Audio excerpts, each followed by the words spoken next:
Hey, I'm Matt from Buffalo Homes, and today we'll be touring the landscape of Buffalo's most famous home, Frank Lloyd Wright's Martin House.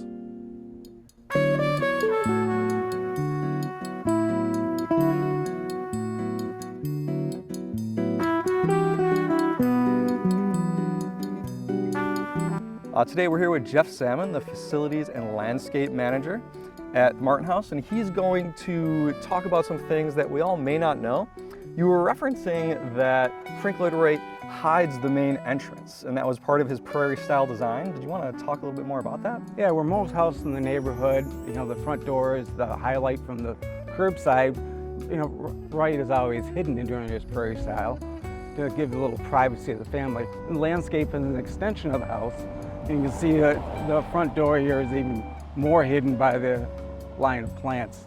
Yeah, I do see that, and that's very interesting because having photographed this house a number of times, I've actually never photographed the front door, and that really wasn't something I thought about until you pointed it out.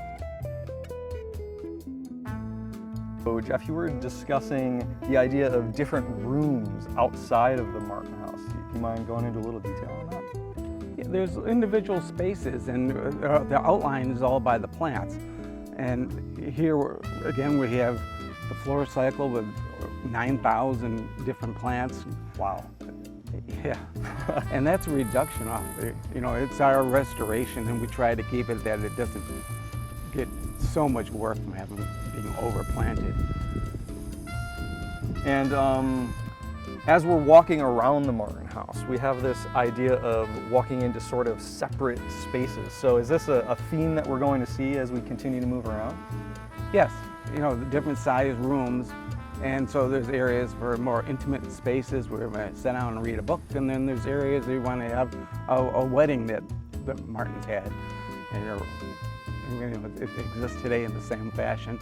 And the landscape gives you a little bit of privacy that you don't feel like you're on display here at the corner of Summit and Julie. Absolutely. We're standing here right now, and all I hear are sort of birds and bees, no cars.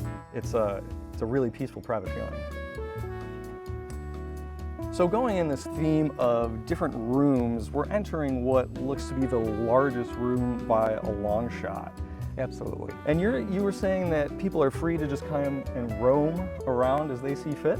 Yeah, the grounds are open all the time, so you don't need to book a tour of the house to appreciate and enjoy. There's people on Sundays that are sitting there reading the book and enjoying their little rooms. And then this space here, we'll go and have our music and bloom, and some of our other outdoor, we'll tent this area. It's used for a lot of different things because of the size. Yeah, it is quite large. It feels like you could probably fit a lot of people here. But private because of the planting. Yeah, I'm noticing that as a theme. No matter where you go, no matter how large the room itself, there's always kind of a wall of beautiful plants surrounding us, kind of keeping the noise out. Absolutely. So we talked about how the public can kind of just show up and walk around the grounds and admire them alone. Is there anything that could sort of help educate them when they do show up? We do have an audio tour that's available for your smartphone, and that's easily accessed through martinhouse.org. Which we will link to. Great. And that kind of walks around the entire campus. Fantastic. So we can really show up and get some knowledgeable perspectives and just kind of guide ourselves around. Yeah, that's an option. Fantastic.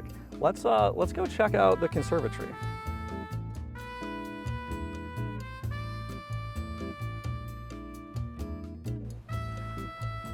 So I'm always surprised to walk in here. I've seen it a million times, but I just can't believe that something this beautiful is wide open to the public. During our working hours. During your working hours, okay, and then the doors are closed. These gorgeous leaded glass, art glass doors.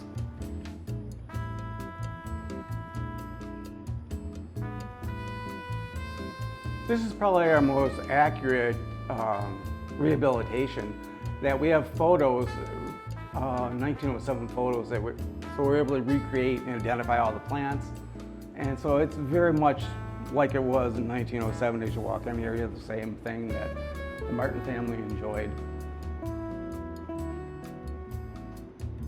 So we're entering one of my favorite gardens at the Martin House.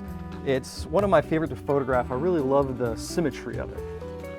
Yes, and the sequence of bloom in this garden and the little spaces that it creates is, exceptional. Yeah, I mean, every time I show up, I always take the same photo no matter what, just because I sort of feel like I have to. It's just framed so perfectly, and the peonies right down the center of it too are one of my favorite flowers. So this is like tailor-made for me as an architecture and garden lover. Wow, the spring blossom is spectacular. And then we kind of hold our breath and we wait till our fall, sweet autumn clematis is ready to burst into bloom.